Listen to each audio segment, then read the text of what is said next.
صحابہ کرام نے ساتھ عرض کیا امیر المومنین کیا معاملہ ہے؟ بار بار نیچے دیکھتے ہیں کوئی خطرہ ہے؟ آپ نے فرمایا نہیں۔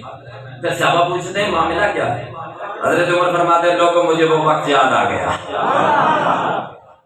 جب کملی والے کا دامن میرے ہاتھ میں نہیں آیا تھا۔ اے امیر المومنین پھر کیا معاملہ تھا؟ تو آپ نے فرمایا میرے باپ نے خطاب نے مجھے کچھ اونٹ دیے، اس گھٹی میں لے کے آیا تو وہ مجھ سے ایک لائن میں نہ چل سکتے تھے۔ پہلا یہ عالم ہے، اور جب سے کملی والے کا دامن اپنے ہاتھوں میں لیا ہے آج وہی عمر 1.25 لاکھ صحابہ کی کمانڈ کرتا نظر آتا ہے۔ اب انہوں نے زندگی لی، قرآن سے کیا لی؟ زندگی لی۔ صحابہ نے جینے کا طریقہ سیکھا۔ آئیے نظر اپنے بارے میں سوچتے ہیں کہ ہم قرآن سے کیا لے رہے ہیں۔ ہمارے گھروں میں قرآن طاقوں میں پہنچ چکا ہے۔ جب کہیں گھر میں بڑی صفائی ہوتی ہے، چھوٹی صفائی نہیں، روزانہ نہیں، ہر بندہ یہ اپنے گریبان میں بات کو نوٹ کرے۔ جب گھر میں ہماری بہو بیٹیاں جب بڑی صفائی کرتی ہیں اس وقت وہ قرآن اتار کے اس کے اوپر سے گرد کو ہٹاتی نظر آتی ہے۔ ہم نے قرآن اتنا اوپر کر دیا کہ بچیوں کا ہاتھ بھی نہیں پہنچتا، اور انہی بچیوں کی جب ہم شادی کر رہے ہوتے ہیں تو اسپیشل نیا قرآن مجید منگوا کے اوپر خوبصورت کپڑے کا غلاف لپٹا کے ہم دروازے کے پاس کھڑے ہو جاتے ہیں اور کہتے ہیں کہ اپنی بیٹی کو قرآن کے سائے میں ہم الوداع کریں گے۔ میں نے کہا ناداں، اس سائے کا کوئی فائدہ نہیں۔ اگر یہی قرآن اسے سکھایا ہوتا، یہی قرآن اسے سکھایا ہوتا، اسے والدین کی قدر و منزلت سکھائی ہوتی، اسے سیدہ کائنات کی طہارت کا صدقہ پردہ سکھایا ہوتا، اما زینب کا پردہ سکھایا ہوتا، تجھے سائے کی ضرورت نہ تھی بلکہ وہ تیرے آنگن سے گزرتی اس کے سینے میں رب کا قرآن ہوتا۔ ہم بھی قرآن کو پڑھتے ہیں، صحابہ نے بھی قرآن پڑھا۔ روزہ میں ڈگی ہے پر تھوڑا گڈا ہی روزہ لگے ہے کیوں؟ ہاتھ چوک کے بولو سبحان اللہ۔ اور میں کہنا تھا ہاتھ رکھنا میں نے کہنے دی ضرورت ہی نہیں بیٹھی، ذرا کوڑی دعائی بھی لے آیا کرو، اتنے بول ذرا سبحان اللہ۔ ہم بھی قرآن پڑھتے ہیں، صحابہ کرام نے بھی قرآن پڑھا۔ انہوں نے کیسا پڑھا؟ زندگی جینے کا طریقہ سیکھ لیا۔ اور ہم کب قرآن پڑھتے ہیں؟ ہمارے گھروں میں قرآن کب ہوتا ہے؟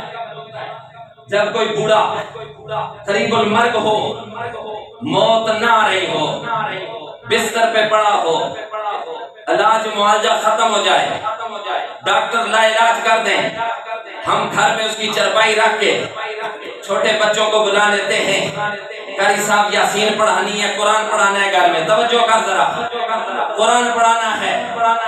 کیوں بھائی؟ وہ جی بابا جی بیمار ہیں، بس آخری وقت ہے، دعا کریں اللہ آسانی پیدا کر دے۔ کیا جی اس کو زندگی کی نہیں، اب تو بہت مشکل ہے، بس اس لیے قرآن پڑھا رہے ہیں کہ انہیں موت مل جائے۔ ذرا سوچو نہ، یہ جملہ میرا کڑوا ضرور ہو سکتا ہے لیکن ہے لازمی، ہمارے گھروں میں یہ رائج ہے۔ ہم قریب المرگ بوڑھے بابے کے پاس قرآن پڑھاتے ہیں کہ اسے موت مل جائے۔ ہم قرآن کھولتے ہیں کہ یہ جو سانسیں چل رہی ہیں یہ ختم ہو جائیں، اور لوگوں یہ قرآن مارنے نہیں آیا، قرآن زندگی دینے آیا ہے۔ جس سے تم موت لے رہے ہو وہ موت دینے نہیں آیا، وہ تو حیات دینے آیا ہے، وہ تو ایسی حیات دینے آیا ہے۔ فرمایا جو کہے کہ میں رب سے باتیں کرنا چاہتا ہوں کیا کرے؟ فرمایا رب کا قرآن کھولے، وہ یہی سمجھے میں ادھر سے بات کر رہا ہوں، ادھر میرا رب سن رہا ہے۔ فرمایا یہ وہ قرآن ہے جس کی ایک رسی تیرے ہاتھ میں، دوسری رسی رب العالمین کی اپنی شایان شان اس کے ہاتھ میں موجود ہوتی ہے۔ اب یہ قرآن حکیم ہے، قرآن حکیم ہے، ہم مانتے ہیں قرآن حکیم ہے، اس کا صفاتی نام ہے قرآن حکیم۔ ہم کہتے ہیں قرآن حکیم میں یہ لکھا ہے، مانتے ہیں قرآن حکیم ہے، اور ہم یہ بھی مانتے ہیں کہ ہم بیمار ہیں۔